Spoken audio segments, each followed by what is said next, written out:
¿Cómo están, muchachos?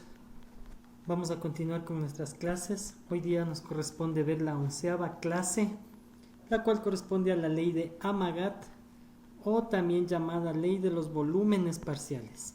Esta ley es muy semejante a la ley que estudiamos la anterior clase, por lo tanto va a ser muy sintetizada y ustedes la van a comprender muy fácilmente. Entonces repito, ley de Amagat o de los volúmenes parciales.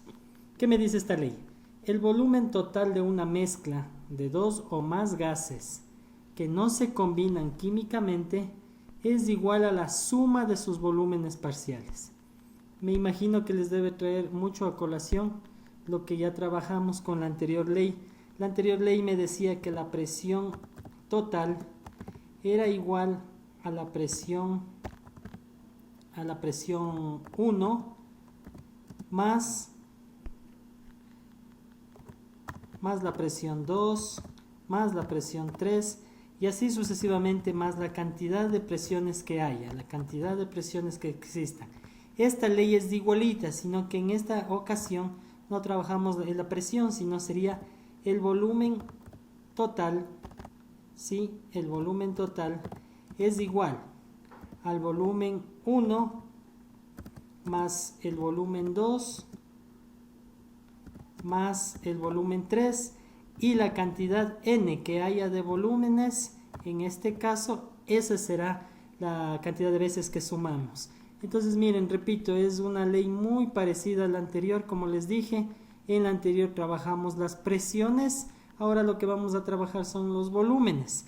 Entonces, si nosotros hacemos referencia a la anterior ley, cuando utilizamos la fórmula de presión por volumen es igual a número de moles por la constante universal y por la temperatura, lo mismo hacemos en esta ocasión, pero ahora vamos a trabajar el volumen.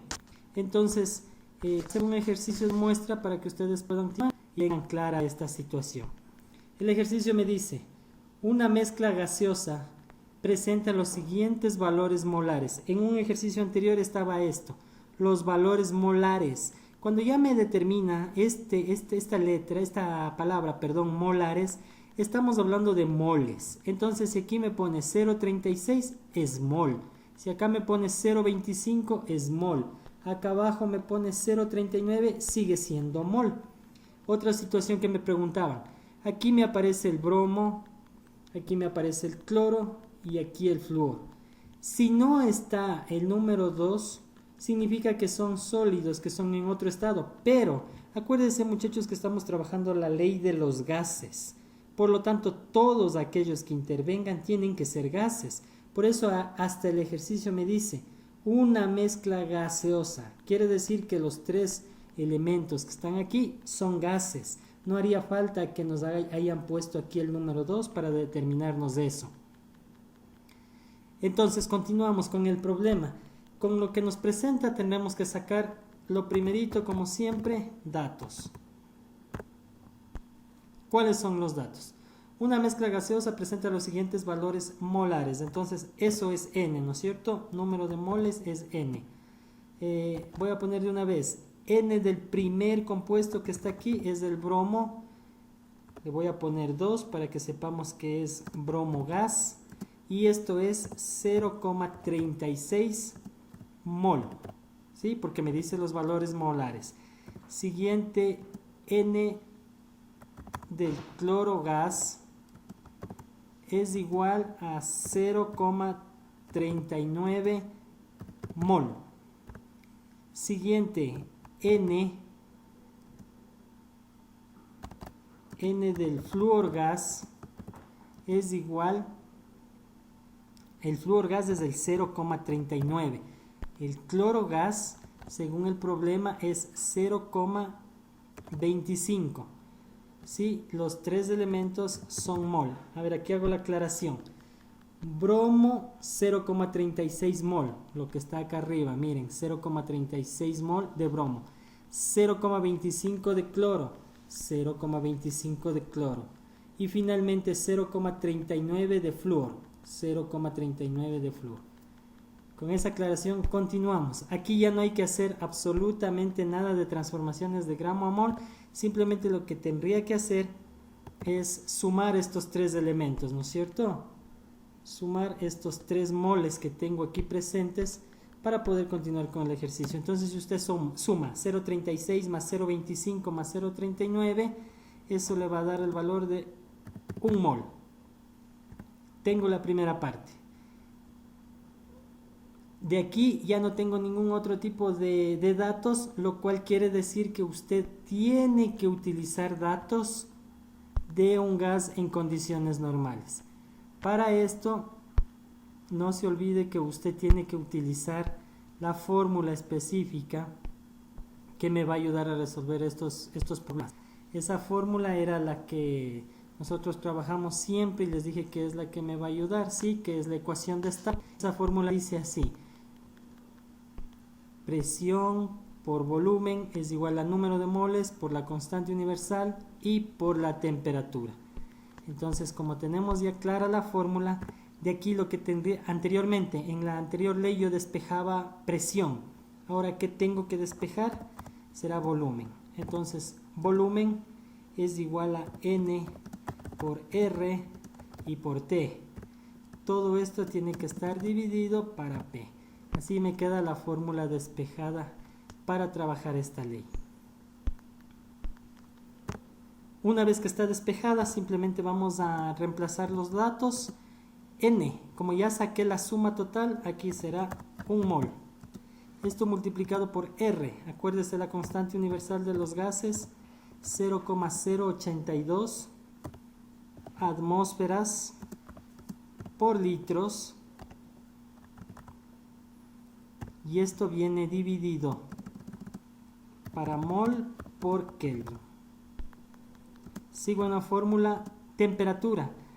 Me van a decir estos dos datos no tuve, acuérdese, repito una vez más, cuando no está presente los datos en el problema, se trata de un gas a condiciones normales. Entonces, como aquí no está presente la temperatura, se entiende que es un gas en condiciones normales, o sea, 273 grados Kelvin. Voy a poner la línea de división que me faltó en este lado. Y todo esto, según la fórmula también, viene dividido para la presión. Tengo en mi problema, en el problema, algún dato de presión, no está presente. Por lo tanto, quiere decir que utilizaré nuevamente la presión que sea de un gas a condiciones normales. ¿Y cuál es ese dato? Una atmósfera. Ese es el dato que me da.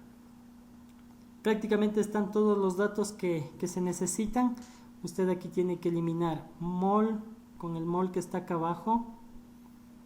Tengo la atmósfera final, acá arriba tengo otra atmósfera, los grados Kelvin, ¿sí? En los dos lados, y el resultado simplemente con lo que acabo de hacer quiere decir que me dará en litros.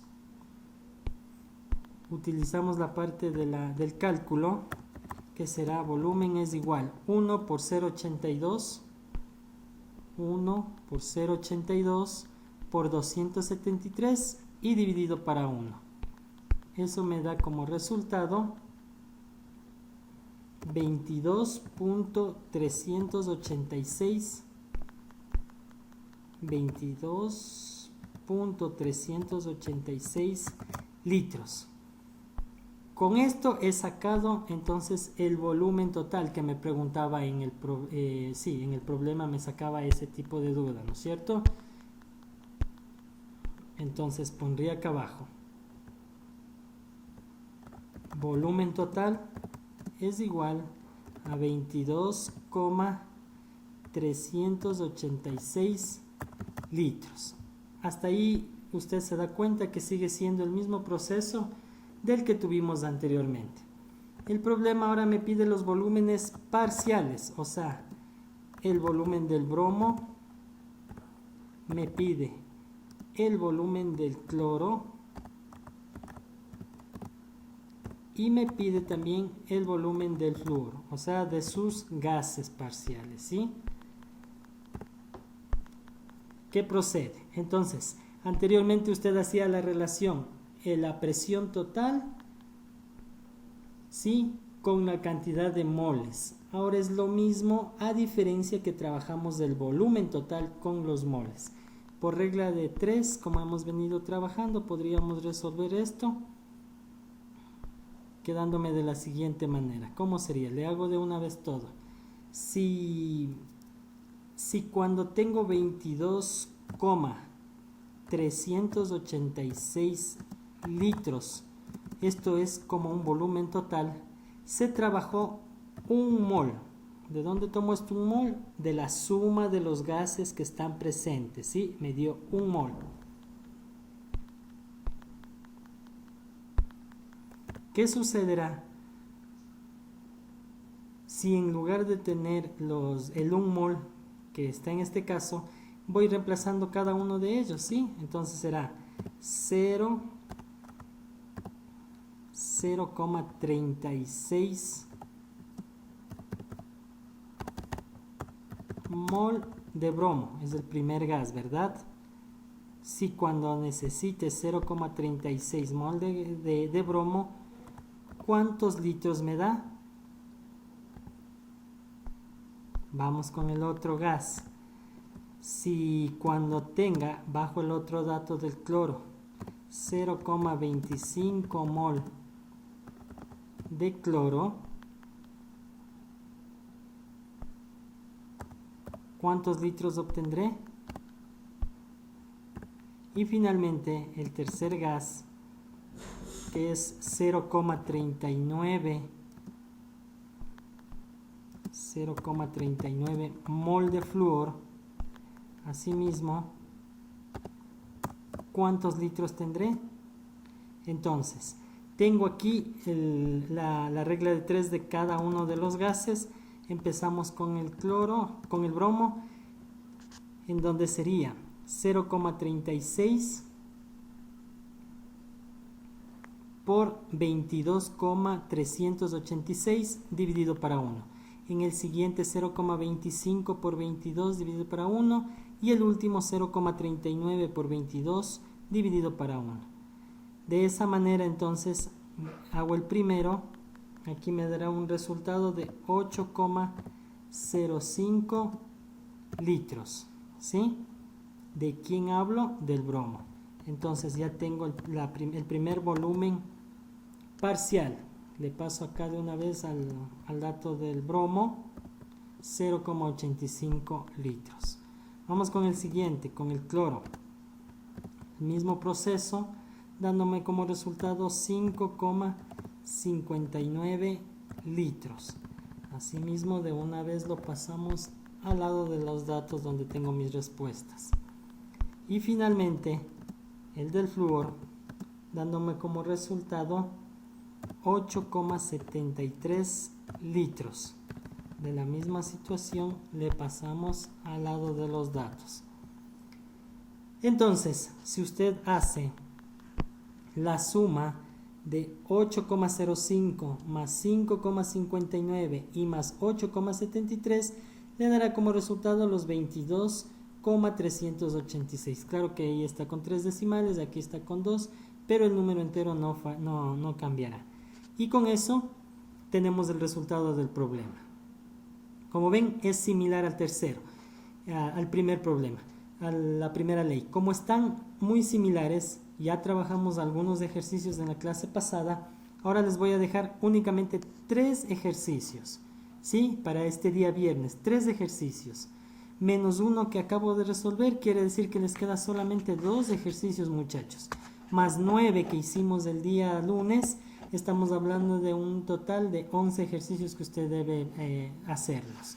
Estos ejercicios, por favor, ya saben, le pongo la asignación el día viernes para que me los entregue tal cual está en la propuesta del Classroom. Espero, jóvenes, que les esté yendo muy bien con estos ejercicios. Cualquier duda, igual hoy y mañana me la hacen llegar. Muchísimas gracias, muchachos.